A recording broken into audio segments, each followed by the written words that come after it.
O 2 está na página 27, que é que põe no meu bolso. E eu vou procurar hoje ser mais fiel ao que está escrito, porque na anterior, na lição número 1, sai muito assim, né? Fui contando coisas e hoje eu vou procurar ser mais fiel ao que está escrito aqui, tá bom? Só que antes de começar, eu queria assim, falar duas coisas, principalmente os que estão vindo pela primeira vez, que o objetivo de ser grupo, mais para frente, é a gente ler antes e todos poderem conversar. Olha, eu li, eu entendi isso, achei que isso é bom, tal. A ideia de grupo seria essa. Mas como o trabalho está incompleto, e nós estamos trabalhando, esses dias eu completei a lição número 7, o Abinério está fazendo a lição de oração, ele vai estar nos ajudando. O Christopher, irmão do Haroldo Walker, está fazendo aquela lição de unidade com judeus messiânicos. E tem mais um irmão também que está ajudando a fazer unidade com católicos, tá?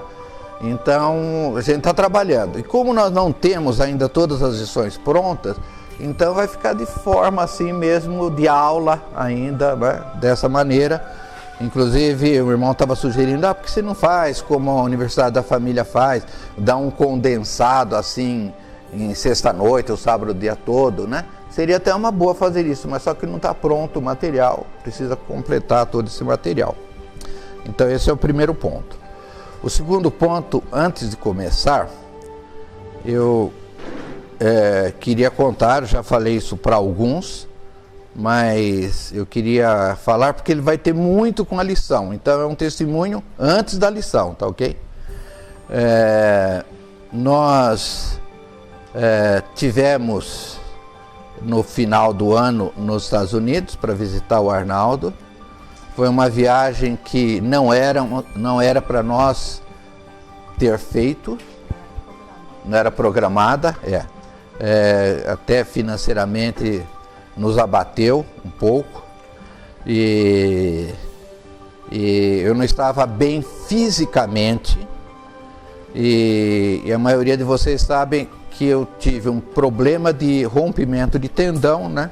Aqui nos dois quadril, no glúteo, né? E essa doença me perturbou durante 5 anos, pelo menos, né? Pelo menos. E então eu não consigo dormir de barriga para cima, só consigo dormir de lado. Só que eu durmo num lado, aí o tendão começa a doer, porque pressiona, né? Aí eu viro para o outro lado começa a doer. Aí os dois lados doem, aí eu acordo e fico assim um pouco de barriga para cima, refletindo, que foi até um tempo bom que eu aprendi a orar de madrugada, né? Porque antes não orava de madrugada. Então eu aprendi a orar de madrugada. E aí o Fábio me acompanhou um pouco nesse processo, né? Aí eu fui em tudo quanto você pode imaginar, fui no Instituto da Coluna, fiz assim, pelo menos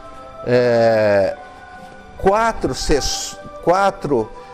sessões de 10 fisioterapias, quer dizer, 40 fisioterapias, fiz acupuntura, fiz um negócio que o cara me recomendou lá, que chama choque terapia, né, que ele bota aqui como se fosse uma britadeira, assim, pá, pá, pá, pá, pá, pá, pá. Falei, nossa, esse negócio vai ser bom, né? Quer dizer, não fez absolutamente nada. E eu... Injeção, tem essa injeção de cortisona, corticoide. Aí o Fábio me falou, olha, tem uma especialidade que chama fisiatra, é isso, né, Fábio? Que esses caras são bons nessa área. Então eu localizei um fisiatra em São Paulo, tem uma clínica, um cara bom pra caramba, né? Então eu cheguei lá e falei com ele falou, olha, meu amigo, eu sinto muito, mas isso você não tem cura. Eu tenho vários pacientes aqui que eles tomam semanalmente essa injeção de cortisona e corticoide. Só que ela tem um efeito colateral, né? Muito ruim, né? Isso daí Falei, não, isso eu não quero fazer. Então ele me deu uma sugestão até interessante, falou, olha, você faz um pouquinho de cada que alivia, se toma injeção, faz fisioterapia, faz acupuntura, faz a choque terapia, faz tudo, né? Então, eu terminei o ano assim. Então eu falei, bom, eu vou viajar, como é que eu vou me comportar dentro do avião? Como é que eu vou me comportar, né, dormir numa cama que não é minha, na minha já está horrível, né? Mas como é filho, ele ia passar sozinho o ano novo, a gente decidiu ir. E foi uma experiência muito boa que nós tivemos, porque o Arnaldo, ele conhece muito o meu coração, né? Então ele é a pessoa talvez assim de nível pastoral que mais conhece o meu coração. Embora eu considero o Haroldo Walker, né, como se fosse assim o meu mentor aí, né? Eu sou uma espécie de um discípulo, porque todos nós precisamos ter alguém que a gente preste conta, que a gente esteja conversando, né? Isso é muito importante para todos nós, né? E então o Arnaldo foi muito precioso. Eu estava assim, bastante desanimado com esse esquema aqui de unidade, aquele sistema que nós estávamos fazendo de reunião em grupos grandes. Eu vi que não estava surtindo efeito. E fui assim, bastante perturbado, fisicamente, emocionalmente, espiritualmente, né? E não bastasse tudo isso, como eu comentei, eu fiquei 3 noites sem dormir. Deus queria tratar comigo nesses dias lá. E às vezes a gente demora um pouco para perceber quando Deus quer falar com a gente, né? A gente demora um pouco, a gente resiste. E eu resisti 2 noites sem dormir. E a gente estava voltando, e eu tinha assim algumas ideias, mas Deus não havia falado comigo do jeito que eu gostaria. Aí nós éramos para pegar um voo na cidade do Arnaldo às 4 horas da tarde, San Antônio até Dallas, de Dallas para o Brasil. Só que esse voo às 4 horas foi suspenso. Então nós perdemos o voo para o Brasil. Então aí já comecei a desconfiar que era armação de Deus esse negócio, entendeu? Falei isso, tá? Porque lá é como se fosse uma ponte aérea, São Paulo, Rio, entendeu? Pá, tem voo todo momento, né? De repente o voo é suspenso, não se sabe por quê, ninguém dá explicação.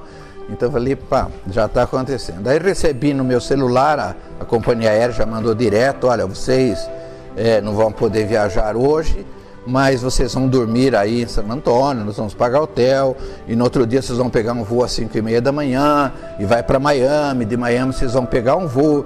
Eu até que eu fiquei meio satisfeito, porque pelo menos viajar de dia é menos ruim para mim, né? Então tá bom, nós fomos pro hotel, fiquei contente que é um hotel que eu conheço, que chama Las Quinta. É lá? La Quinta. Já estou promovendo. Já estou promovendo o hotel. La Quinta.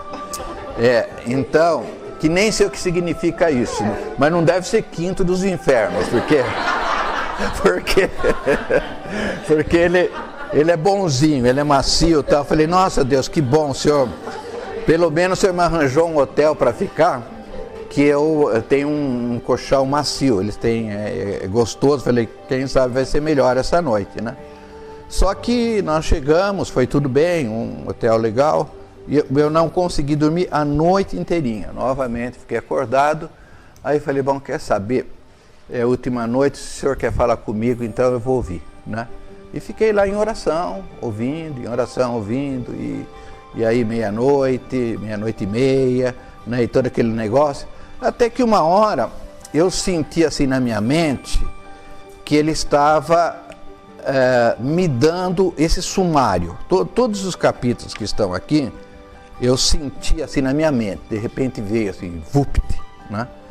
Então eu falei, nossa, e como eu sou um cara brilhante, né? De repente consegui resolver todo o problema. E meu Deus do céu, eu não sabia que eu era tão bom assim, sabe? Mas como eu tenho certeza que eu não sou, aí eu desconfiei que era Deus mesmo. Então, ele falou, eu falei, tá bom, mas ele falava, eu, tá bom. Aí eu peguei, levantei e comecei a anotar tudo, né? Anotei tudo, os conteúdos, tudo que era para falar. E eu falei, tá bom, Deus, se é o Senhor que falou, estou muito feliz. Mas como é que eu vou saber que foi o Senhor que me disse, ou se foi a minha mente que produziu isso? Porque quando você fica uma noite toda, você vai pensar 1000 coisas, né? Então, ele não falou nada, como é perfil dele. Fez assim. Fez assim para mim, né? Então eu falei, tá bom, mas pelo menos tá anotado aí e tal. Aí o que aconteceu? Chegamos na nossa casa no dia seguinte, à noite, 10, depois da meia-noite nós chegamos, foi tarde. E aí eu vi que eu dormi a noite toda, não senti dores. Aí eu comecei a perceber nas noites seguintes que depois de 5 anos eu não estava sentindo mais dores, no quadril.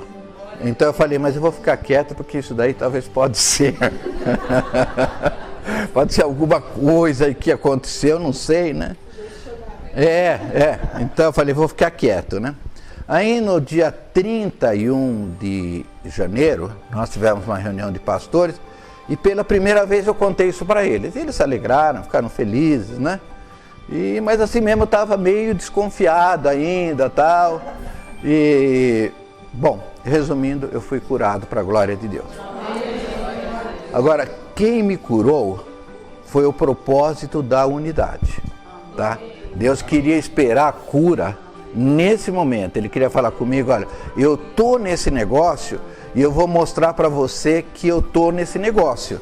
E para eu mostrar que eu tô nesse negócio, você ficou 5 anos atrás dos melhores médicos, e inclusive o Fábio, que é o meu médico preferido, mas não é a especialidade dele também, né? Então ele me indicava, né, as pessoas que eu deveria ir. Então o que eu gostaria de dizer, que eu tive um sentimento, foi uma semana de luta, mas eu tive um sentimento que Deus vai curar essa noite, para mostrar que a unidade é um propósito dele. Então, assim como ele provou para mim, mostrou para mim isso, ele quer mostrar para todos, sabe? Então, essa lição, assim, vocês já conhecem, eu já ministrei outras vezes isso, a maioria já conhece, mas de qualquer maneira, deixa o Espírito Santo falar com você. Deixa o seu coração ficar transbordante de fé, né? Para a gente receber cura. Inclusive, a proposta, né, aquela atividade prática que nós fazemos no final de cada curso para a semana, proposta prática vai ser isso. Através da sua oração, além de você, uma pessoa ser curada. Amém. Na sua oração essa semana. Esse é o desafio. Tem um homem chamado John Lake. Esse homem viveu, acho que no início do século XIX. E ele foi um homem de cura, ele criou uma escola de cura. John Lake. E ele tem livros, né? Tem livros, assim, bastante livros escritos. Hoje são livros, assim, que não são mais editados. Mas ele começou na África do Sul, ele é americano. Depois ele voltou para os Estados Unidos, eu não vou lembrar o nome da cidade, mas é em Oregon, um estado lá no norte dos Estados Unidos. E a escola dele era o seguinte, quando todo mundo aprendia o que era cura, ele pegava, eu não vou saber o valor, mas vamos admitir R$30 e dava para a pessoa. Falou, olha, R$30, comida para hoje, tá? Você não volta aqui enquanto você não ver uma pessoa curada através da sua oração. Então o cara ficava numa situação um pouco difícil, porque ninguém conseguia achar um doente de cara já no primeiro dia, né? Então já no segundo dia ele já estava sem comida, você entendeu? Ele ficava sem comida, não tinha mais dinheiro, ele tinha que se virar, né? Então enquanto ele não curasse alguém através da oração dele, ele não podia voltar. Essa era a prova, esse era o exame. Só passava quem fazia isso, entendeu? Às vezes alguém desistia, falava, não tenho condições, até logo, muito obrigado, foi um prazer. Bom, quando ele voltou para os Estados Unidos, a cidade inteirinha que ele foi, eu não vou me lembrar o nome dela agora, mas eu posso pesquisar, e se alguém tiver com Google aí pode colocar, John Lake, lago mesmo, lake assim, a cidade inteirinha foi curada. Não havia um doente nessa cidade por causa desse homem, entendeu? E de maneira que ele ministrava esse tipo de coisa, né? Então, a unidade é para as pessoas olharem para a igreja e passar a ter admiração pela igreja, né? E aí vão crer, puxa, como é que vocês conseguem isso, tal? E aí nós vamos testemunhar, porque Jesus foi manifestado em carne, porque ele foi enviado, porque ele veio, porque ele está no meio de nós, né? Então a unidade, nós vamos ter que ter visibilidade. Unidade não é uma coisa assim para a gente ficar, nossa, que legal, nós estamos unidos, então que bom, né? Não, é para dar visibilidade, é para o mundo crer que Jesus foi enviado, tá? Então, milagres assim, eles vão ter que acontecer de uma forma muito mais intensa e constante do que tem acontecido na igreja. Então, isso vai ajudar as pessoas a terem mais atração por estarem unidos, né? E as palavras que têm vindo é que se a igreja não estiver unida na volta de Jesus, os que não estiverem unidos vão sofrer grandes perseguições. Agora, os que estiverem juntos, né? Juntos assim no sentido, não é uma igreja só, entende? É amando, respeitando, tolerando, né? E tendo relacionamento com todos, sabendo que todos são filhos de Deus, tendo honra, né? Nós vamos ter uma lição de cultura de honra, honrar irmãos de outras igrejas, honrar irmãos de igrejas até que nós sempre criticamos, né? Francisco tem uma experiência interessante, que eles ficavam, todo o conselho de pastores, cada início de oração, cada início de reunião, eles oravam por uma outra igreja. Então eles lembravam de uma outra igreja. Hoje eu vou orar pela primeira igreja batista, Casa de Deus, tá? Então cada um escolhia uma igreja e orava, né? Então ele disse que às vezes Deus colocava o nome de uma igreja e que ele tinha dificuldade de orar por aquela igreja. E nós somos assim, percebe? Às vezes você tem que ter que orar talvez por uma universal do reino de Deus, talvez você tenha alguma dificuldade, né? Porque a gente julgou tanto e criou tanto. Não estou dizendo que tudo que eles estão fazendo seja certo, e não é isso, né? A gente sabe que não. Mas nós não temos direito de julgar. Se Jesus não julgou, antes ele entregou para o justo juiz, quem somos nós para julgar, não é verdade? Se ele não ousou fazer isso, tá? Então, realmente, estejam certos que hoje nós vamos ter cura aqui no meio de nós. Amém? Amém. Pode olhar para o seu problema. Então agora vamos começar, agora para valer. Bom, então aqui a gente começa, sempre a gente vai começar com um versículo de João Batista, na lição 2, a gente começa, eis o Cordeiro de Deus que tira o pecado do mundo. Talvez esse seja o principal versículo, né, o principal ensino de João Batista, que ele apresentou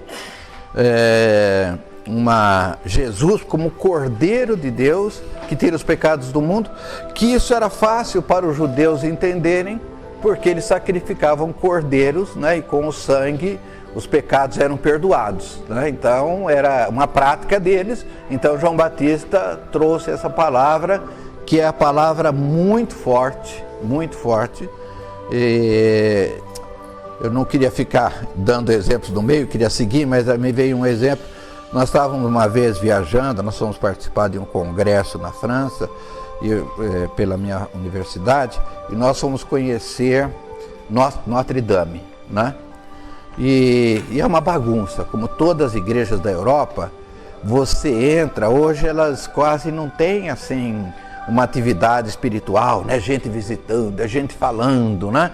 E mostrando, e guias, né? E um guia aqui, um guia lá, tal, né? E tinha um padre celebrando a missa. E ninguém estava aí, meia dúzia de pessoas, né, lá na frente, com o coitado do padre lá, né? E de repente eu passei na frente, e eu acho que ele disse em latim, porque eu não entenderia em francês.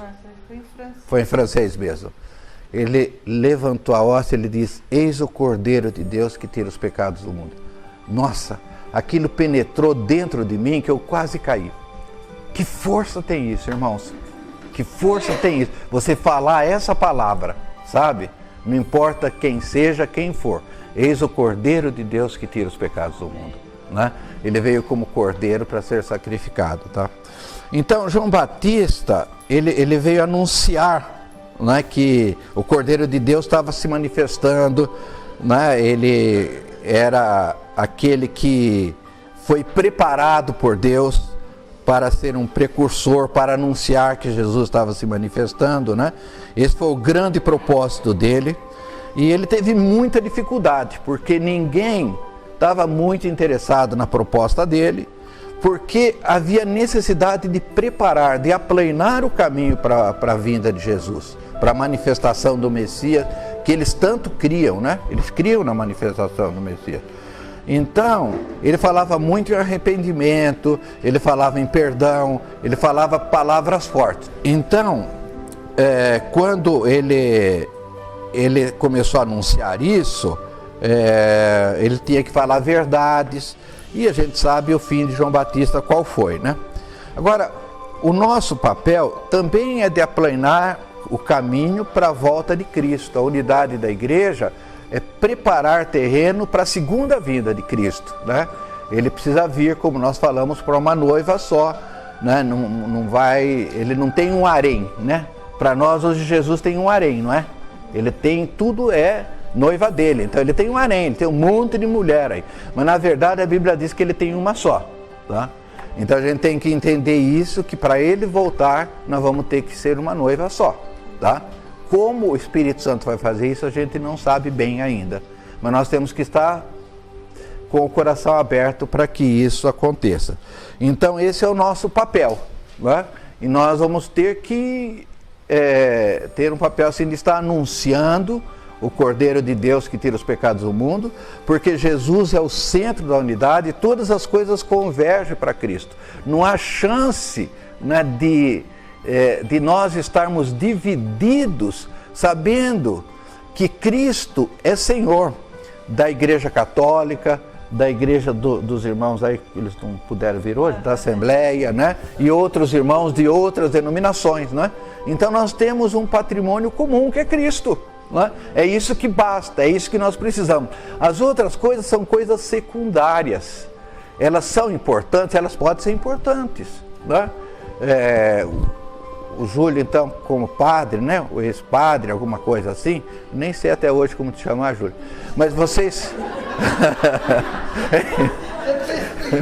nem sei. Mas vocês têm coisas importantes para vocês, entendeu? Nós temos coisas importantes para nós, né? Mas o que nos une não são essas coisas importantes. Quem nos une é Cristo. É Ele que tira o pecado do mundo, né? Então, eu vou para o céu por causa de Cristo, porque Ele é o Cordeiro de Deus que tira o pecado do mundo. Ele vai para o céu por causa de Cristo. Então a nossa unidade está em Cristo, né? Então o que nós vamos estar trabalhando é em cima da pessoa de Cristo. Esse capítulo, então, ele trabalha em cima da pessoa de Cristo, tá? Que é a essência, nós não poderíamos começar diferente, tá? Então a gente diz que nós somos cristocêntrico, né? Que Cristo é o centro de todos nós e a unidade está nele, né? Não está em coisas comuns que nós vamos fazer, né? Porque nós somos diferentes, a igreja evangélica é diferente uma da outra, então o que nos une é Cristo, né? Bom, então a gente coloca aqui, começa aí na página 28, falando dessa dupla natureza que Deus nos criou, né? Uma natureza que é a material, que é o corpo, Ele nos criou do pó da terra, do barro, né? E uma outra natureza que nós temos, que é a natureza espiritual, que Ele assoprou nas narinas do homem que Ele criou, né, da matéria, Ele assoprou o espírito, a vida. A vida não estava no barro, né? Ela estava naquilo que Ele assoprou, tá? Então nós passamos então a ter essa natureza material, natureza espiritual. Só que essas duas naturezas sofreram grande prejuízo quando veio o pecado, a queda do homem, né? Então a alma tornou-se iníqua, pecadora, corrompida, né? E o corpo humano também se tornou corruptível. O corpo humano, ele ficou exposto à doença e à morte, pior ainda.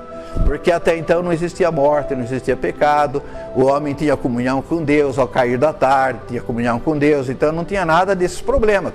E de repente nós passamos a ter dois grandes problemas, que é o problema da iniquidade da alma, né, da corrupção da alma e do corpo, que o corpo passou a ter doenças, tá?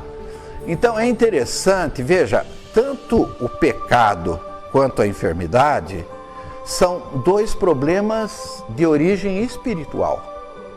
E nós precisamos aprender a tratar com eles também de forma espiritual, tá? E é isso que a gente vai estar tratando nessa oportunidade.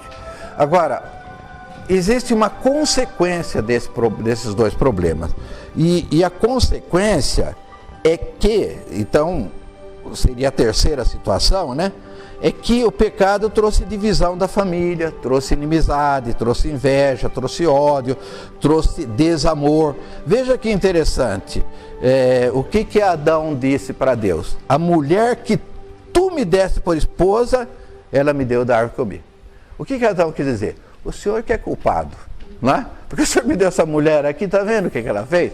Percebe? Então veja o que é o homem sem Deus, né? Porque naquele momento ele já estava em queda, né? E a mulher também, para não ficar atrás, também ela tirou o corpo dela fora e deu a culpa para quem? Para a serpente. Então foi a serpente que me enganou, né? Então veja, nós passamos a ser hipócritas. Isso é muito importante a gente entender, né? Com o pecado nós passamos a ser mentirosos, né? Coisas assim que a gente tira aí, é meio teoria de Freud, né, Márcia? Que nós não somos o culpado é o meio, é alguém, é os pais, tá? Quem criou, os avós, percebe? Então, Adão foi o primeiro freudiano falando aí na palavra, né? Ele foi direitinho do jeito que Freud ensinou há quantos anos atrás? Que ele viveu 50 anos atrás? Então, veja, Adão já era mais esperto que ele há muito tempo atrás, né? Só agora ele foi descobrir isso, né? Bom, então, aí teve o primeiro homicídio. Então, Caim matou Abel. E é interessante a gente observar isso. Eu tenho um quadro e eu fico assim, às vezes olhando para esse quadro. Aliás, está num livro, uma imagem, mas alguém pintou esse quadro de uma mulher, que seria Eva, e duas crianças brincando. Então eram os três, os quatro, né? Então Caim brincando com Abel. Eles cresceram juntos, eles se amaram, né? Porque eram eles dois. E eu creio que Adão, apesar dos problemas, falava de Deus para ele. Eu entendo assim, sabe? E de repente um matar o outro, né? Uma coisa assim. Isso é consequência então da queda desses problemas todos. E aí então o texto diz que Caim tornou-se um fugitivo, um errante, um amedrontado. Então veja, três problemas, né? O material, o espiritual e a divisão da família, porque isso ofende Deus. Porque por que Deus criou o homem? Para fazer uma grande família. Esse é o propósito de Deus, ele queria se manifestar para uma grande família, né? Então essa família já quebra de cara. Não foi a segunda, a terceira, a quarta geração, de cara já quebra, né? Então nós temos três grandes problemas. Aí a gente trata as três dimensões tratadas na cruz. Então Jesus veio para tratar esses três problemas, sabe? É meio assim pontual, né? Que era a situação espiritual do pecado, da iniquidade, da corrupção, das doenças, das enfermidades e das divisões, das famílias desunidas, das brigas, do desamor, não é? Então, ele veio tratar essas três áreas. Então, a gente pegou aqui na página 18 uma passagem de Isaías 53, que fala sobre as três áreas. Isaías foi um profeta, talvez o principal de todos, porque é difícil falar o principal de todos, né? Mas ele foi o mais messiânico, aquele que viu mais Jesus, né? Que fala mais de Jesus. Ele teve uma visão assim de Jesus na cruz. Então aqui no verso 4 ele diz assim: verdadeiramente ele tomou sobre si as nossas enfermidades e as nossas dores levou sobre si. Veja, as versões mais antigas usam o termo verdadeiramente. As versões mais novas tirou esse termo, né? Porque o fato de falar, ele tomou sobre si as nossas enfermidades, não precisa falar o verdadeiramente. Mas eu gosto do verdadeiramente. É como Jesus falava, em verdade, eu vos digo, né? O que ele queria dizer com isso? Isso tem uma conotação diferente. Porque ele falou, olha, eu digo isso para vocês, eu sou Jesus. Não é? Mas ele dizia, em verdade eu vos digo. Então, ele levou sobre si as nossas enfermidades e as nossas dores. E nós o reputávamos por aflito, ferido de Deus e oprimido. Verso 5. Mas ele foi traspassado pelas nossas transgressões e moído pelas nossas iniquidades. E o castigo que nos traz a paz estava sobre ele, pelas suas pisaduras nós somos sarados. Depois no verso 6, todos nós andávamos desgarrados como ovelhas, cada um se desviava pelo caminho, mas o Senhor fez cair sobre ele, sobre Jesus, a iniquidade de todos nós. Então a gente está vendo que Jesus tem punições aqui pelas três áreas, pelas três dimensões que ele veio resolver nas nossas vidas, né? Então, a primeiro, verso 4 fala de enfermidade, e no verso 5 fala que pelas suas pisaduras nós somos sarados. Quer dizer, então ele levou as nossas enfermidades, mas não é que ele levou as nossas enfermidades assim, olha, pega para mim. Não, ele foi punido, né?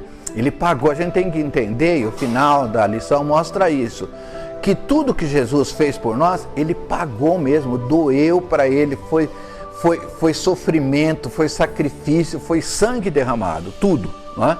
Então, pelas pisaduras, quer dizer, pelas chagas das costas de Jesus, quando ele foi surrado em praça pública, aquilo representava a dor que ele estava sentindo, ele estava levando as nossas enfermidades, né?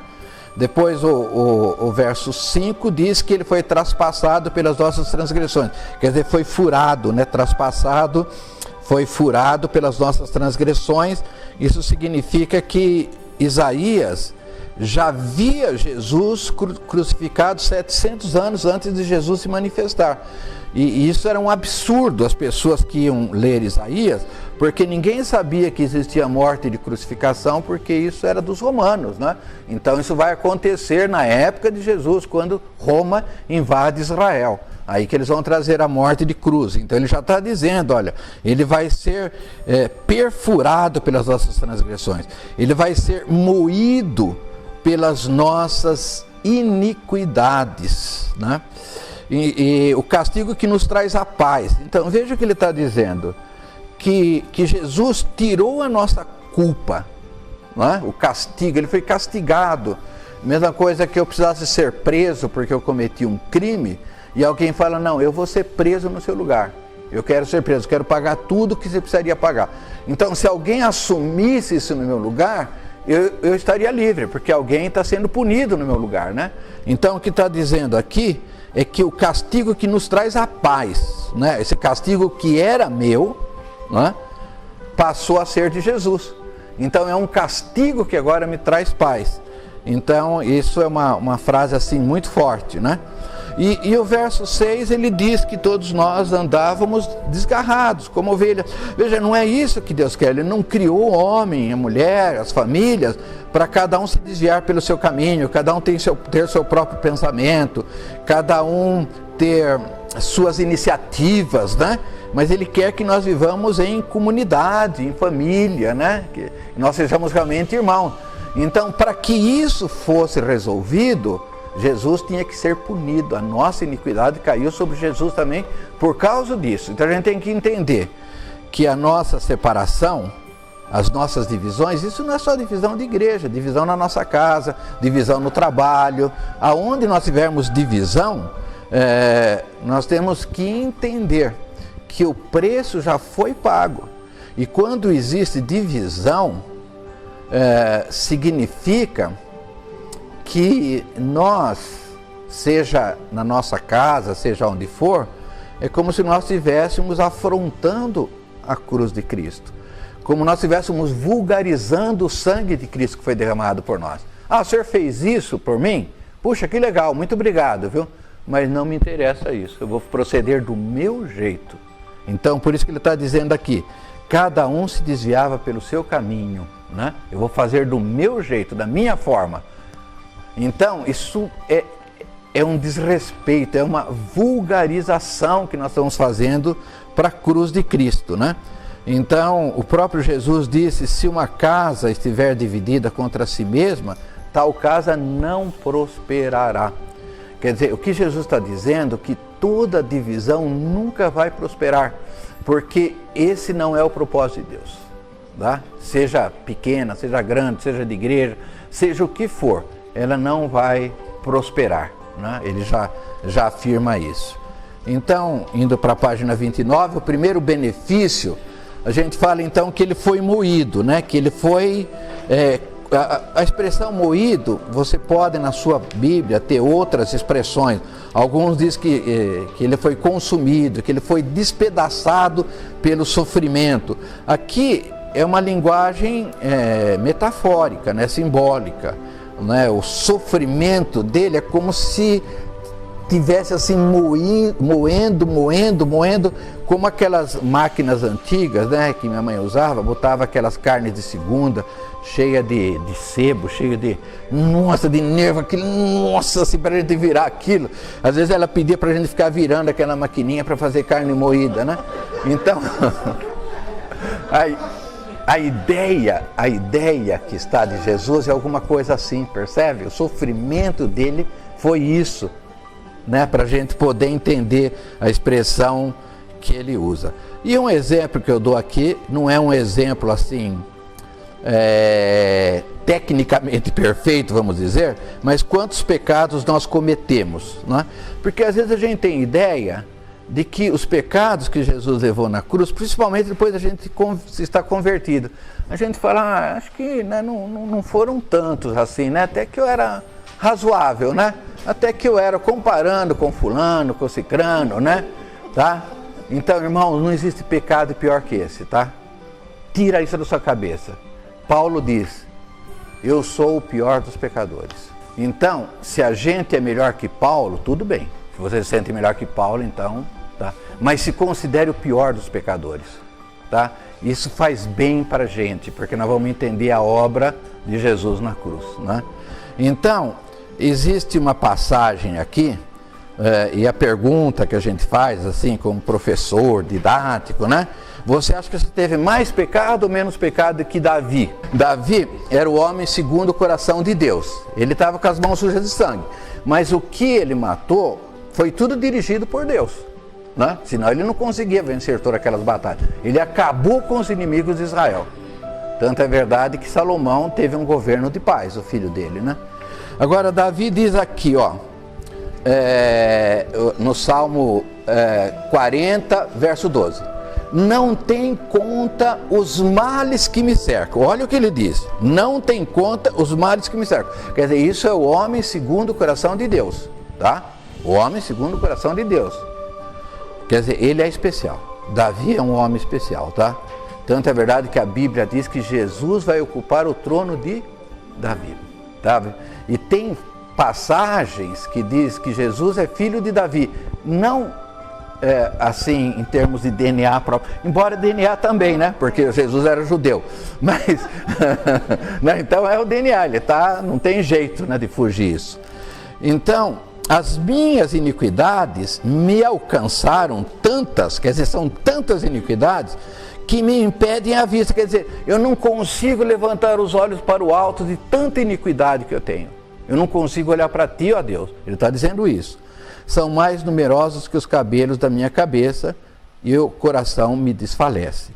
Então, o que a gente usa aqui, eu não queria levar o pé da letra, mas Davi diz que ele tem mais pecados que os cabelos da cabeça. Então, se você for olhar no Google, uma pessoa com 25 anos tem 150 mil fios de cabelo. Então significa, se você acha que é bom, você for como Davi, você tem 150 mil pecados que Jesus pagou na cruz. Tá? Isso se você acha que é bom. Agora, como no meu caso, e a da maioria, nós não achamos que é bom, provavelmente pelo menos o dobro de Davi nós conseguimos. Agora, pensa um negócio aqui, olha, 300 mil, 600 mil, 900 mil, 1.200.000, Adiel é menos. Então vou considerar o da Adiel 200 mil, tá? 1.400.000, da Rose uns 500 mil.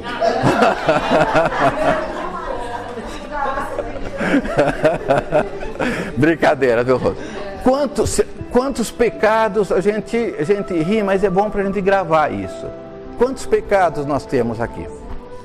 Agora, esse grupinho que é o nosso, Jesus levou todos os pecados da humanidade, tá?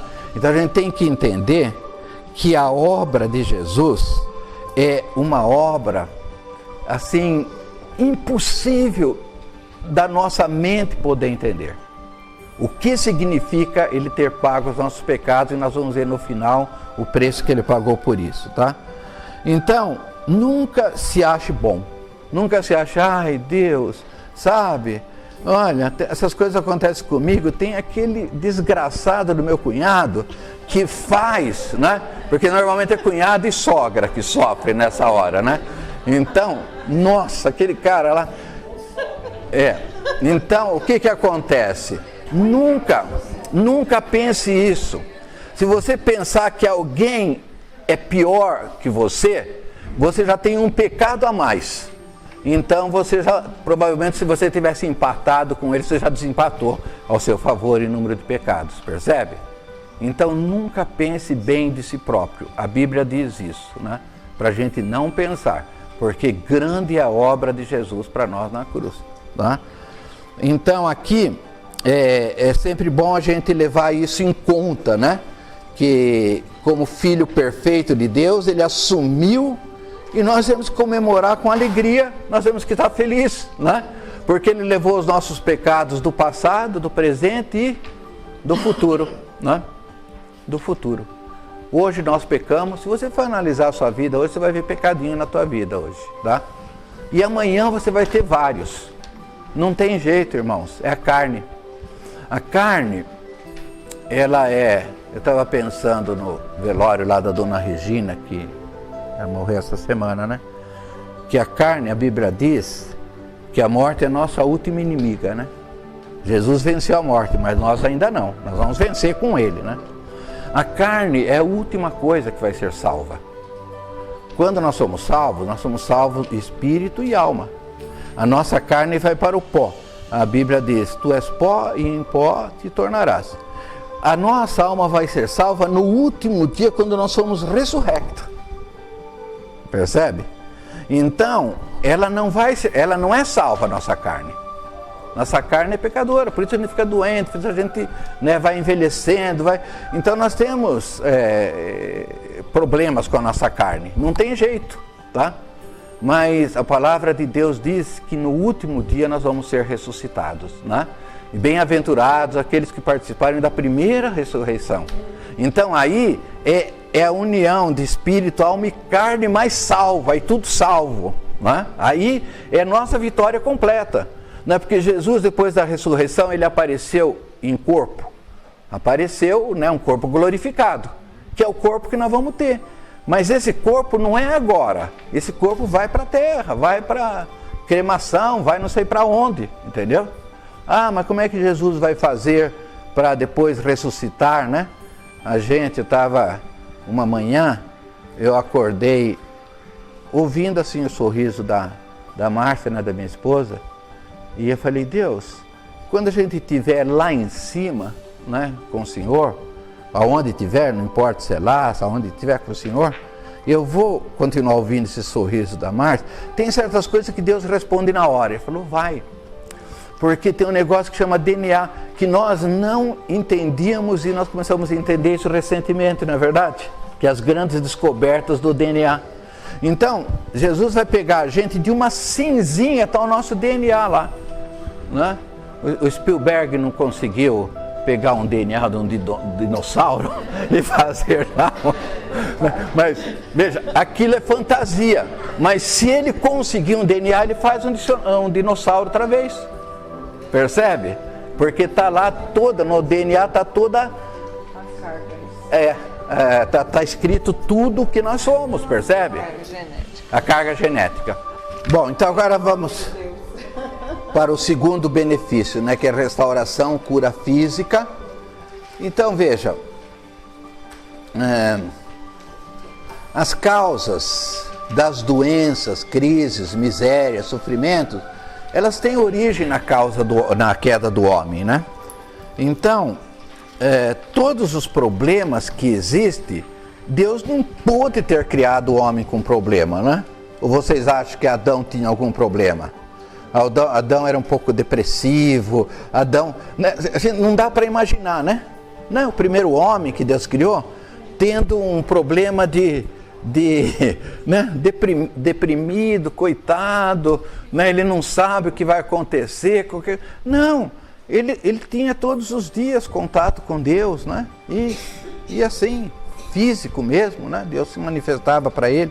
Então tudo isso é obra do diabo. Por isso que a Bíblia diz, 1 João 3,8, para isto o Filho de Deus se manifestou, para desfazer as obras do diabo.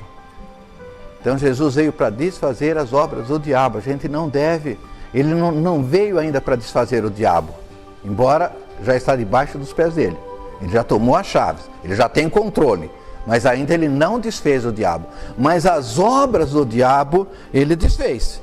Então a gente tem que entender, eu gosto daquela passagem que Jesus cura aquela mulher que está assim inclinada, Lucas 13,16, ele diz assim, no dia de sábado, né? Por acaso eu não vou livrar essa mulher do cativeiro, essa filha de Abraão, quem Satanás está trazendo presa há 18 anos.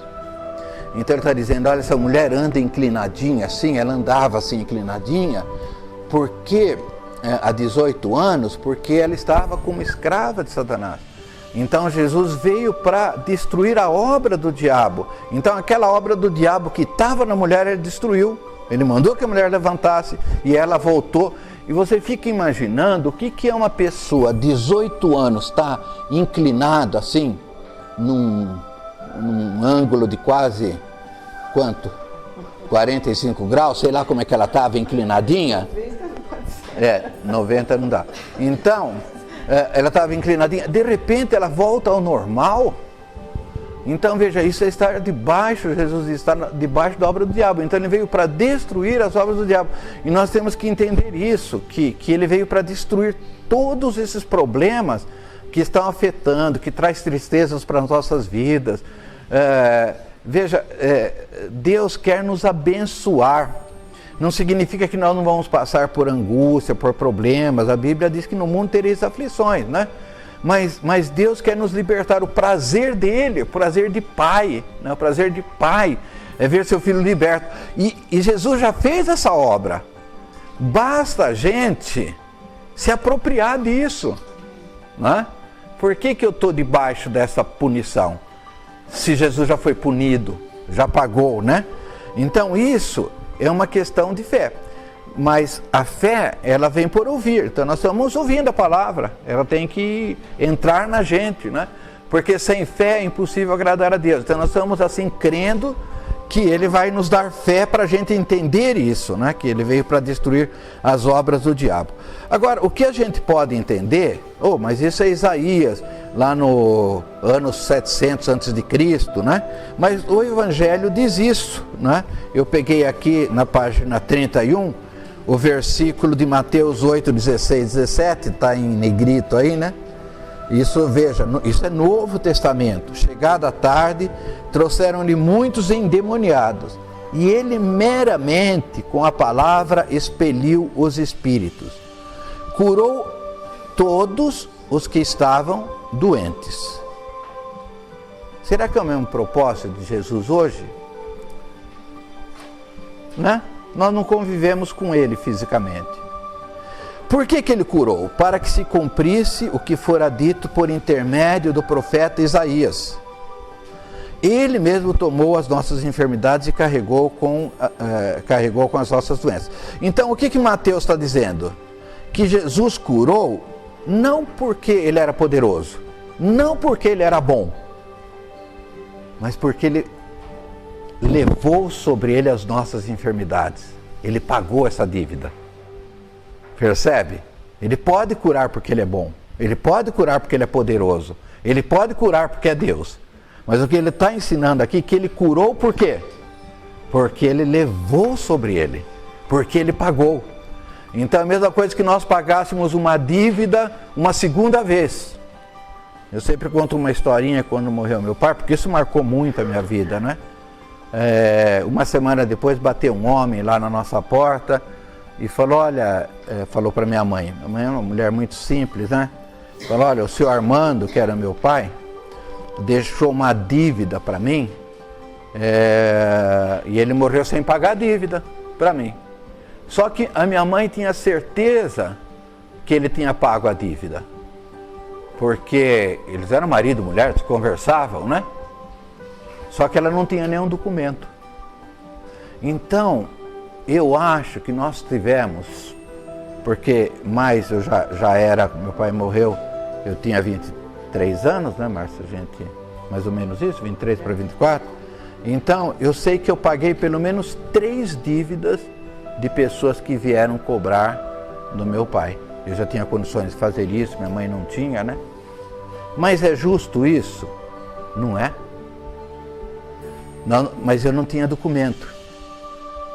Você tem documento que a sua dívida já foi paga, a sua doença? Você tem. É a palavra de Deus, né? Ela garante para nós. Está aqui, ó. Está escrito. Você pode mostrar para o diabo, está aqui, ó. Está escrito, né? Está escrito. Está escrito. Jesus não falava isso para Satanás? No. Hã? Tá nas escrituras, né? Se você for filho de Deus, então faz essa pedra se transformar em pão, né? Então ele falou, está escrito, né? Nem só de pão viverá. Sabe, esse era o documento, né? Esse era o documento de Jesus, percebe? Esse é o nosso documento. Então, no momento que a gente entender isso, assim, realmente as coisas começam a ser diferentes para a gente, né? Agora, Deus pode ter um propósito, como Ele teve comigo. Ele ficou 5 anos, né, meio que me enrolando, aí porque Ele tinha um momento, que Ele queria se manifestar, né? Então, pode acontecer isso. E a gente tem que ter sensibilidade. Para isso, nós temos o Espírito Santo. Ele vai nos ajudar a entender certas coisas, né? Às vezes, Ele está trabalhando com a gente. Mas que a nossa cura é líquida e certa, ela tem que ser líquida e certa. Nessa passagem aí que a gente está falando na igreja, da viúva, que ficava falando para o juiz iníquo, olha, juiz, resolve essa causa contra meu adversário, dá vitória para mim, juiz. Ela ficava insistindo para um juiz iníquo, e ele não aguentou a mulher, né? E a mulher então acabou ganhando a causa contra o adversário. O adversário é o diabo. Agora, nós não somos viúva. Viúva é uma mulher que perde o marido. Nós somos noiva. Noiva é uma mulher que ganha um marido. Olha que coisa, que diferença, irmão. Nós ganhamos um marido, percebe? Nós temos um noivo. Nós somos exatamente o oposto daquela coitada. E aquela coitada, com juiz iníquo, ela ganhou a causa. Agora nós, tendo Jesus como noivo, e com o juiz justo e Senhor, se você clamar dia e noite, Ele diz, você vai ganhar a causa. Está garantido, Lucas 18. Né? Lá Ele garante, Jesus garante que você vai ganhar a causa. Então isso é muito bom a gente ter essa fé, né?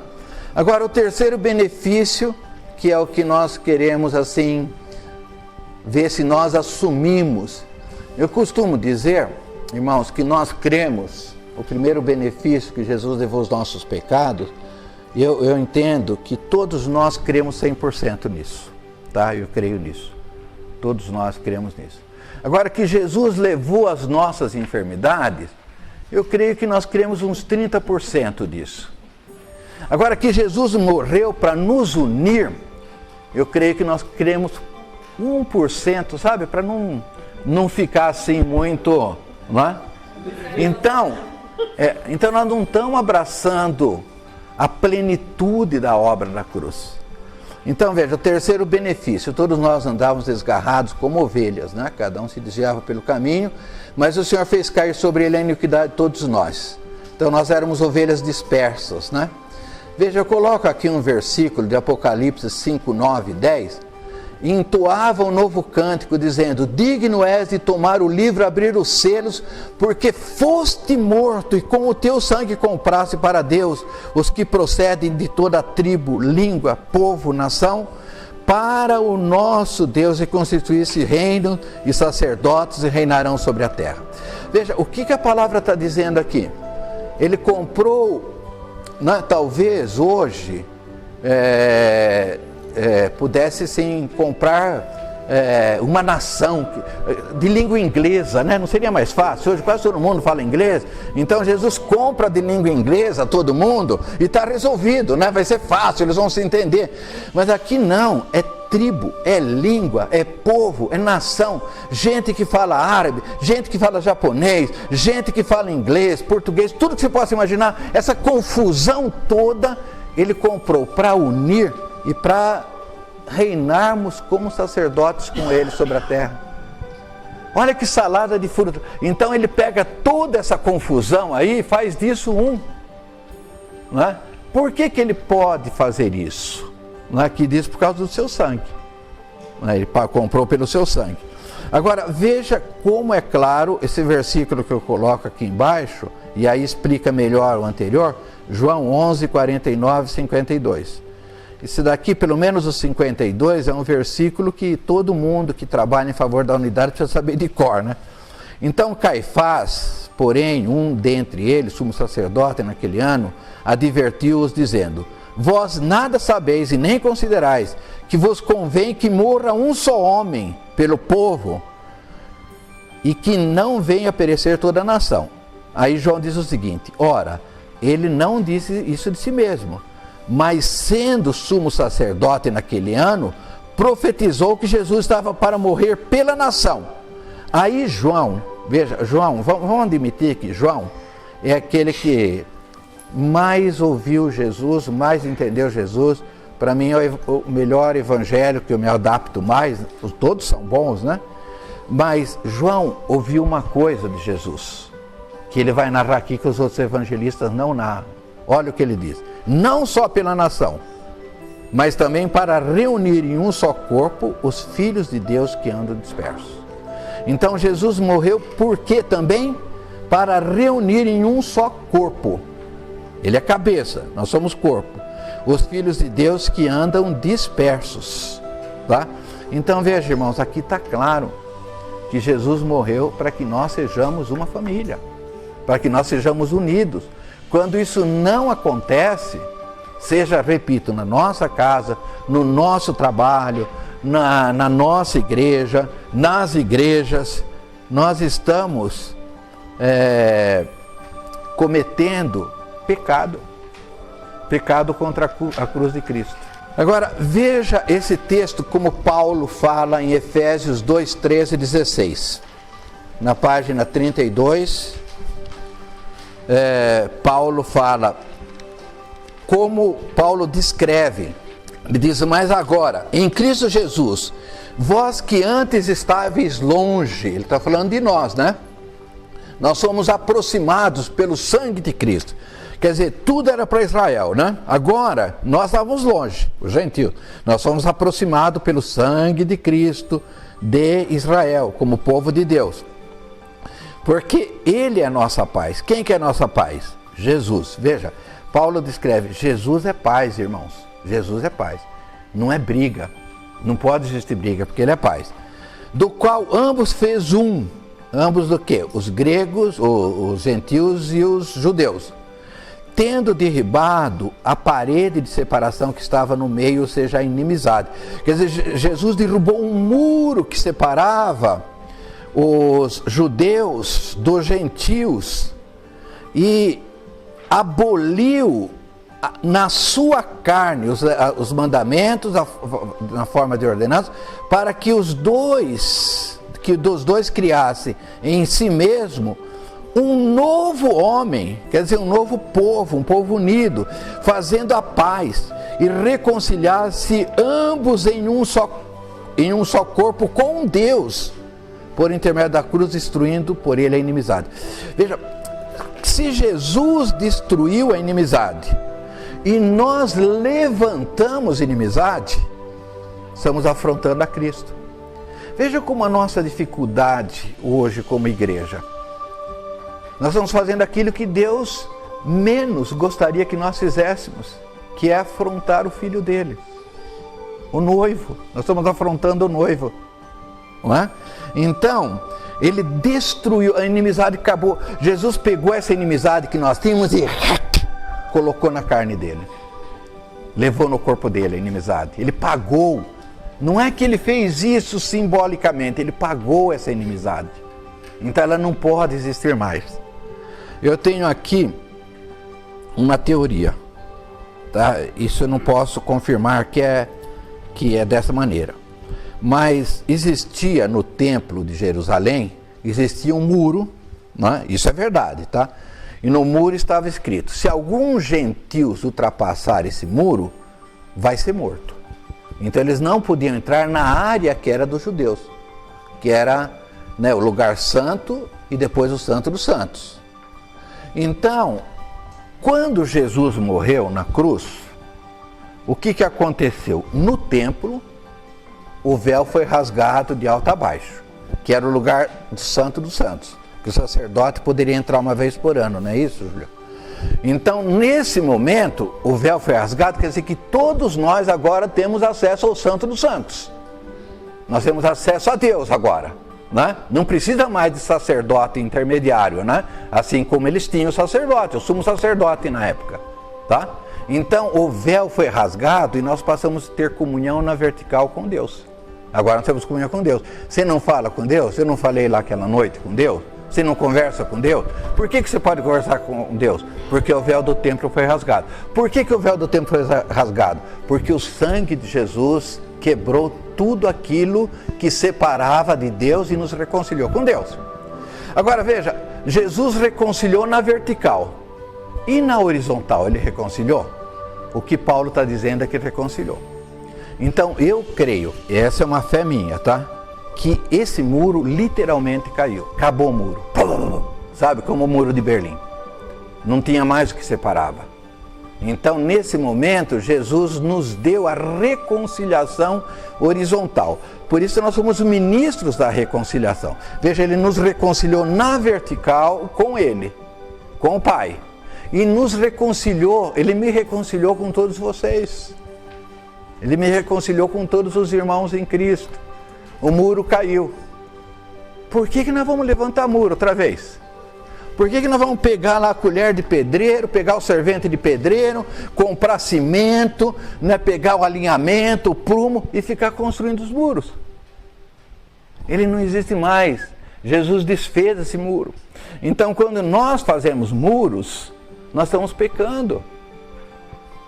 Percebe como nós pecamos sem perceber que nós pecamos? Não é? Nós temos uma facilidade em construir muros. A gente não gosta de uma coisa, não gosta de outro. E às vezes a gente tem isso, nós conversamos sobre isso, né? Ah, eu perdoei o fulano, mas ele morreu para mim depois de que fez isso. É só nós dois que falamos isso, mas alguém fala isso aqui. Né? Então não é que morreu, a gente sabe, a gente não tem mais aquela, né, aquela liberdade e tal. Então nós construímos um muro. Tá, Jesus, o senhor derrubou, que legal, mas ó, aqui, agora você vai ter que derrubar outro, porque eu estou fazendo um, e esse é forte, hein? Aquele que o senhor derrubou era fácil, né? Era só de judeus e gentios, mas agora, percebe como a gente age contra a vontade de Deus? Quando nós oramos o Pai Nosso, seja feita a tua vontade aqui na terra como no céu. Qual é a vontade feita nos céus? Tem muro lá nos céus? Não. Tem inimizade lá nos céus? Você já pensou um anjo de mal com outro? Você pode admitir um negócio desses, né? Você, por exemplo, o Miguel lá é o principal, né? O arcanjo lá, né? Então, Miguel não gostou de uma atitude de um querubim. Então ele falou: querubim, você está no meu livro negro. Você acha que tem lá nos céus isso? Não tem. Então você tem certeza que não tem. Então essa é a vontade no céu. Qual que é a vontade de Deus aqui na terra? É a mesma, não é? Nós oramos o Pai Nosso todos os dias e nós confessamos isso. Nós confessamos isso e não entendemos que nós não estamos fazendo a mesma vontade que está lá nos céus, né? Então, O que é importante a gente entender, como uma profecia que nós falamos, citamos aqui no anexo, o corpo de Jesus está quebrado, está partido. Tá? E nós fazemos isso. E nós fazemos isso com naturalidade. Quando nós condenamos, quando nós julgamos, não precisa muita coisa, né? Simples fato de julgar, nós já construímos muro, já dividimos, já está, levantamos o muro rápido nas nossas vidas, né? Então Paulo está dizendo, olha, o muro foi derrubado e Jesus aboliu, levou sobre ele a inimizade e ele veio pregar, esse texto depois valeria a pena ler, continuar lendo, né? Ele diz que Jesus veio pregar o evangelho da paz, ele diz que todos nós bebemos de um mesmo Espírito, não dá para você fragmentar o Espírito Santo. Às vezes eu fico com pessoas que falam, olha, na minha igreja tem dons, tem isso, na minha tem aquilo. Então é como se nós pegássemos um pedaço do Espírito Santo para cada um. Não existe isso, é o mesmo Espírito. Todos nós bebemos no mesmo Espírito, fomos batizados no mesmo Espírito, né? Então esse texto diz que Jesus veio para nos fazer família de Deus. Esse texto fala sobre isso, tá? Então não dá para dividir o Espírito Santo, sabe? É como se nós tivéssemos que pegar, a pastora Kelly teve uma visão, uma vez que a gente estava orando, de uma noiva assim, e cada um pegava um pedaço da noiva, um puxava um braço, outro puxava o pé, outro um dedo. Lembra disso que ela contou pra gente, né? E esquartejada, sabe? São coisas fortes, mas se você for pensar, é mais ou menos isso que nós fazemos. Nós fazemos isso com o Espírito Santo. Jesus diz que todo pecado vai ser perdoado, menos o pecado contra o Espírito Santo, né? Aí tem um outro contexto, não vamos generalizar, claro, né? Mas sabe, o Espírito Santo é alguma coisa tão especial para Jesus. A gente vai ter uma lição sobre Trindade, é tão gostoso, né? Falar sobre Trindade, vocês trabalham bastante sobre isso, né? Evangélico não trabalha muito em cima de Trindade, né? Fala sim, mas não como vocês, né? E então, sabe como é assim, a honra que Jesus dá para o Espírito Santo, sabe? Ele vai falar de mim, ele vai me glorificar, ele vai falar tudo o que ouviu. Então Jesus poderia falar, pecado contra mim não vai ser perdoado, mas ele diz, se alguém pecar contra o Filho do Homem, vai ser perdoado, mas contra o Espírito Santo não. E é interessante também dentro dessa linha, Júlio, que a túnica de Jesus, né? Eles não dividiram, eles dividiram outras roupas, tudo, mas era única. Percebe? E não tinha costura, está escrito. Olha, como é que pode a túnica de Jesus não tinha costura? Está escrito na palavra. Veja, tudo isso é sinal para a gente da unidade, né? Do Pai, do Filho e do Espírito Santo. Quanto isso é importante para nós, né? A gente conseguir enxergar isso e como é terrível a gente não agir desse jeito, né? Bom, irmãos, agora tem a parte mais forte que eu acho, que é isso, o coração do Evangelho, tá? Que nós vamos aí para concluir essa parte. E essa parte, o coração do Evangelho, tem um livro, eu cito aqui, Conhecimento de Deus, e a Márcia leu esse livro, e quando ela leu esse capítulo, ela me chamou a atenção, ela falou, leia isso, não é? Uma das coisas mais fortes que eu vi até hoje de Jesus em todas as literaturas, né? Não estou falando da Bíblia, tá? Das literaturas, tá?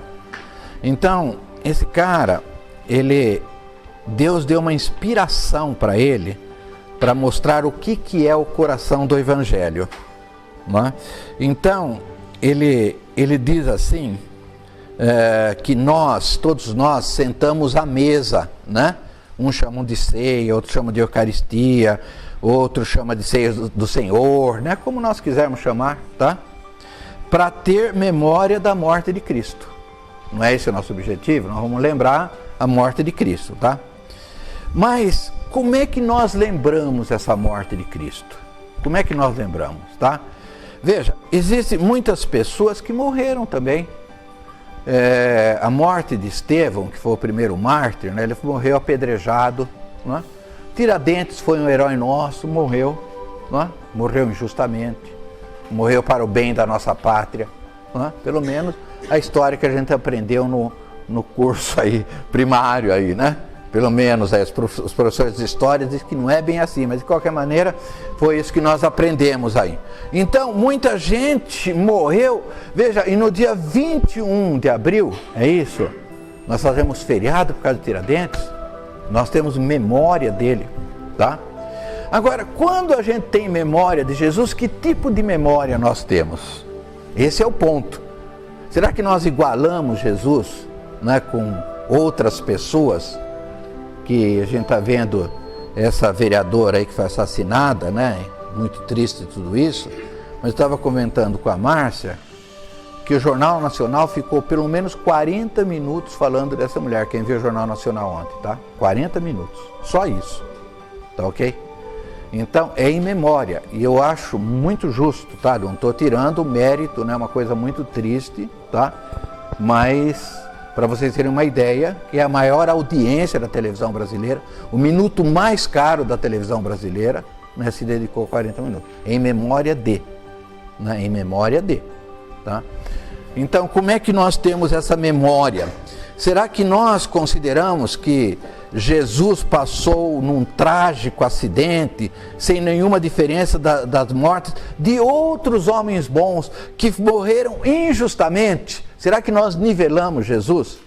Sabe, esse é o ponto, né, quando ele começa a falar do coração do Evangelho.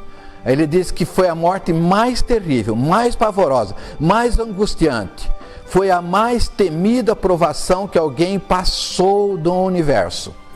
Lutero, em algum momento eu vou falar aqui, Lutero diz uma frase assim: nunca alguém teve tanto medo da morte, nenhum homem como Jesus teve.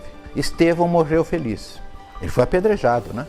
Ele morreu vendo o pai e o filho, né? Estava cheio do Espírito Santo, né? E o filho ficou de pé. Veja, a primeira vez que a gente vê falar que Jesus saiu do trono e ficou de pé foi na morte de Estevão, né? Que ele vê Jesus em pé ao lado do pai. Por que Estevão não teve medo da morte? Ou será que morrer apedrejado, pedra assim, é menos doloroso que cruz? Talvez seja, não sei, não é? Mas é terrível também. Por que ele não teve medo da morte? Jesus teve. Então, esse é o ponto assim que a gente tem que centralizar Cristo nas nossas vidas, né? Então, o que ele diz? E aí ele vai explicar o porquê, tá? Aí ele vai dar a diferença entre o termo propiciação e expiação. Então a gente não vai entrar muito no mérito, mas aqui embaixo, na página 32, você está escrito aqui, olha, se nós não ligarmos o sacrifício de Jesus com a palavra propiciação, que aparece 4 vezes no Novo Testamento. Então nós não vamos ler aqui agora, mas aparece 4 vezes, tá? O termo propiciação no Novo Testamento. Então não é um termo assim que, né, nunca alguém viu, tá? Então, o que significa propiciação? E ele dá a diferença entre propiciação, que ele vai chamar propiciação, é o coração do Evangelho, e ele dá a diferença entre expiação. A gente fala muito que Jesus foi expiado por nós, né? Então, expiação é uma ação em que ela apaga o pecado, né? Uma cobertura sobre o pecado. Ela extingue, a expiação ela extingue o pecado, ela afasta o pecado de nós. Então Jesus expiou, né? Ele foi expiação, tá ok? Mas ele diz que expiação é a metade de propiciação. De propiciação é muito pior do que expiação. Então ele vai mostrar que existe alguma coisa, no Novo Testamento principalmente, e no Velho mais ainda, que se chama ira de Deus contra o pecado, tá? Então existe uma expressão aí muito forte, né? E a ira de Deus não é assim uma raiva caprichosa, assim, geniosa, ó, Deus é genioso, ficou irado, né? Ira de Deus é uma repulsa, é uma santa repulsa contra aquilo que está em contradição à santidade de Deus. Então, quando a humanidade comete pecado, é como se Deus tivesse uma caixinha e vai acumulando nessa caixinha, vai acumulando, porque o pecado, ele não desaparece, ele é alguma coisa concreta, aconteceu. Então, isso vai aumentando a ira de Deus, vai aumentando a ira de Deus. E é interessante o que ele diz, que o termo ira de Deus, no Novo Testamento, aparece mais a palavra ira, não ira de Deus, a palavra ira, do que a palavra amor. Tá? Então, Deus é amor, mas a palavra ira aparece mais do que amor. Então, o que significa propiciação? Propiciação significa, ele usa essa expressão que no passado eles ofereciam crianças, homens, assim, que eles entendiam que faziam essa oferenda aos deuses pagãos, né? E os deuses pagãos se acalmavam.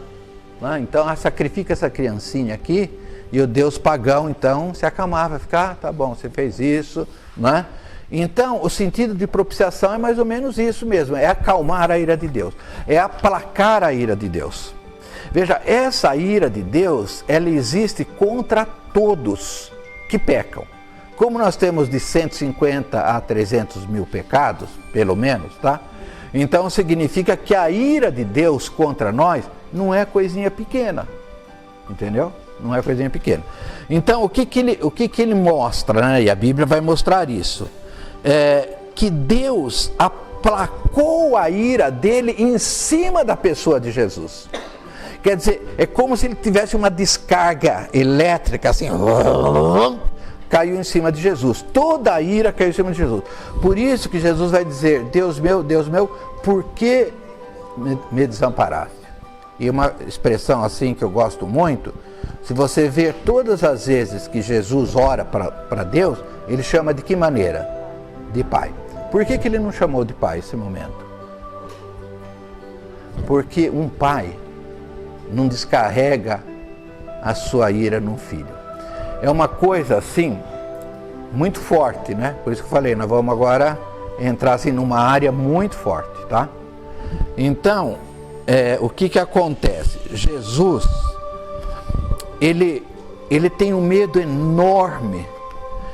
Primeira coisa, a gente tem que entender que a Trindade é eterna.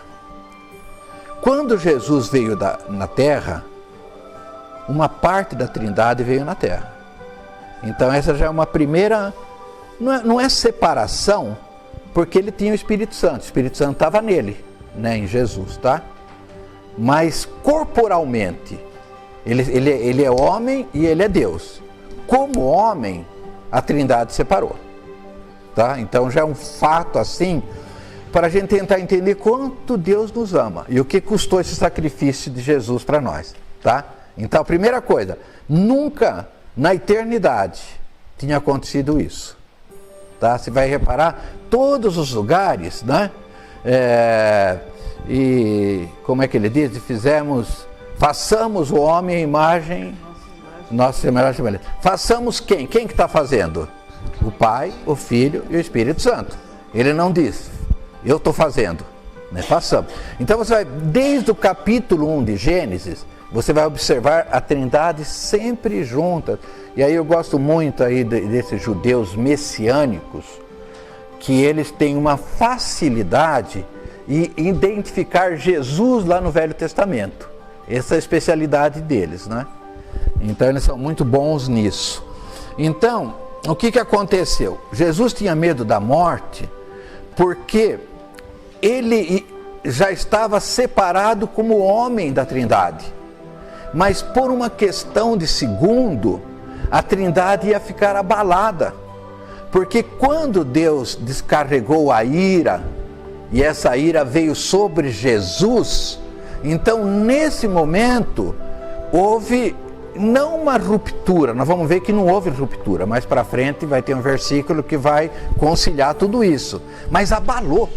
Então ele falou, nossa, eu estou longe do Pai, agora fisicamente falando, eu vou ficar longe do Pai, eu não sei o que é isso, o que é a eternidade, ele era o verbo, E o verbo era Deus, o verbo estava com Deus, o verbo, no princípio ele era o verbo. Então, quer dizer, toda a eternidade Jesus estava com Deus, não é?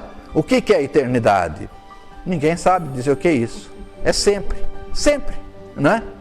E de repente ele sentiu que por um espaçozinho de tempo, ele também teria que se separar do Pai, que ele teria que sofrer a ira, não é? Ele iria pagar a ira. Então, o texto mostra que quando Jesus foi no Getsemane, ele levou os três, né, Pedro, João e Tiago, e eu creio que Pedro, João e Tiago dormiam, porque Jesus dizia, vocês não conseguem nem uma hora ficar comigo? Mas eles não dormiam por causa de sono. Eu acho que Deus poupou que eles vissem coisa que eles não poderiam ver. Eles não estavam preparados. Porque veja o texto, e eu coloco aqui, nós não vamos abrir, mas em Marcos 15, por exemplo, diz que Jesus prostrou-se em terra.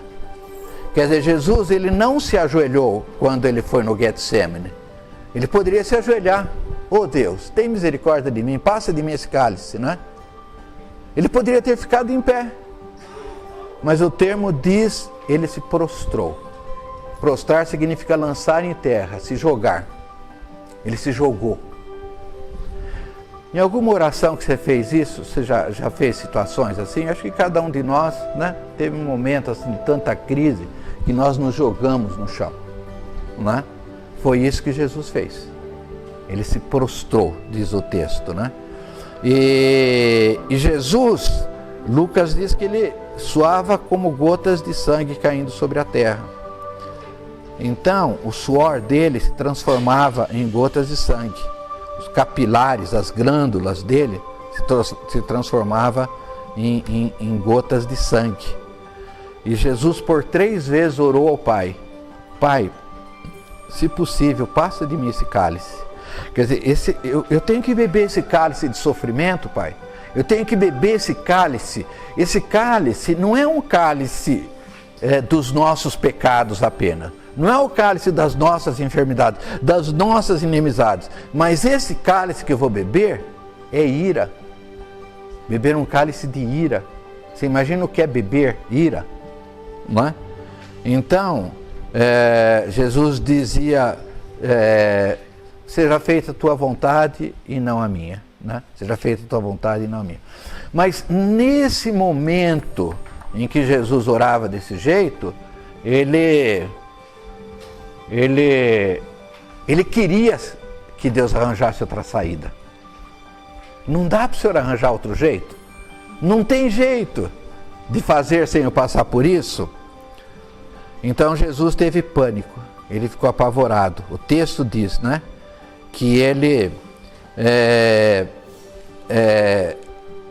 ele sofria tanto aquele momento, se angustiava tanto aquele momento. E veja o que Isaías 53 diz de Jesus. Olha, ele era desprezado. É esse momento que Jesus está tendo, né? Ele era rejeitado. Ele era aflito, ferido de Deus, oprimido, humilhado, traspassado, moído pelas nossas iniquidades. Essa é a frase mais enigmática da Bíblia para mim. Ao Senhor agradou moê-lo, fazendo enfermar. Quer dizer, a Deus agradou enfermar Jesus, moer Jesus, passar Jesus naquela máquina, despedaçar Jesus. Você pode imaginar o que significa isso? Pensa na Trindade nesse momento, essa crise, sabe? Então, significa que Jesus, quando ele estava na cruz, ele ficou uma situação que é o inferno, é uma situação de solidão. Você não tem mais ninguém pode fazer mais nada para você, você perde toda a consciência da presença, do amor do Pai, você perde a presença, a consciência do bem-estar, você perde a consciência de gozo, qualquer coisa boa que você possa imaginar não existe mais. Você está isolado, você está sozinho, ninguém pode socorrer. Existe uma expressão no Salmo 22 que Jesus diz, acuda-me, Pai, socorre, né? Eu estou assim, toda a minha vida foi assim. Então, Jesus está passando uma escuridão. Tem não sei se você conhece, Júlio, um escritor que vocês chamam de santo, que chama São João da Cruz. E ele escreve A Noite Escura da Alma. Você conhece esse livro? Você tem esse livro? Eu nunca li, eu gostaria de ler esse livro. A Noite Escura da Alma. É aquele pior dia da sua vida. É aquele dia que ninguém, eu já passei assim, e quem já ficou doente, quase morrendo, né? É uma situação de morte, né? Você está indo no vale da sombra da morte, tá? Você está indo para a morte. E ninguém pode fazer nada para você. E a tua consciência te acusa. Os pecados, você se lembra de tudo quanto é mal. Porque o diabo faz isso. Nesse momento de fraqueza tua. Então, esse é o momento que Jesus passou. Né? Esse é o momento que ele chama do coração do Evangelho. O maior sofrimento, a agonia mais intensa, a agonia mental, espiritual. Por 6 horas, Jesus passou isso. Tá? Agora, nesse momento, a Trindade ficou comprometida. A impressão que a gente tem que era o momento, e o Haroldo usa essa expressão, achei muito legal isso, é o momento que nós estávamos sendo enxertados na Trindade. Porque o que Jesus diz? Pai, que eles sejam um, assim como nós somos um. E que eles sejam um conosco. Veja, Jesus diz, aqueles que guardam os meus mandamentos, eu e o Pai iremos e habitaremos nele. Quer dizer, eu e o Pai, aí é o Espírito Santo. Então, nós estamos enxertados na unidade. E o Haroldo usou uma expressão, não sei se vocês sabem ou já viram enxertados, né, o que é enxerto. E eu, como morei em sítio, via isso também, ele viu. Então a gente pegava, a gente chamava de uva cavalo, um pé de uva assim, né? E a gente cortava o pé, fazia um corte no meio e colocava um caulezinho de uma fruta boa, né? Da uva boa, tá? Só que quando você corta, saía assim um pouquinho de água, é como se ela estivesse chorando, né? Porque você cortou a árvore de baixo. Então, o enxerto, ele é sofrido. Então, ele usa esse exemplo para mostrar que nós fomos enxertados na Trindade por Jesus, tá? E que sangrou muito, doeu muito, sofreu muito para nós sermos enxertados na Trindade. Quase ela se rompeu por causa de nós, não é? Agora, uma coisa que me marcou muito, e com isso estou concluindo, não sei se vocês viram aquele filme A Cabana, né? Então, tem o livro e tem o filme, né? E no filme, isso marcou, foi a parte que mais marcou, é um filme meio polêmico, né? Alguns entendem que tem áreas que não são bíblicas, outros tal, né?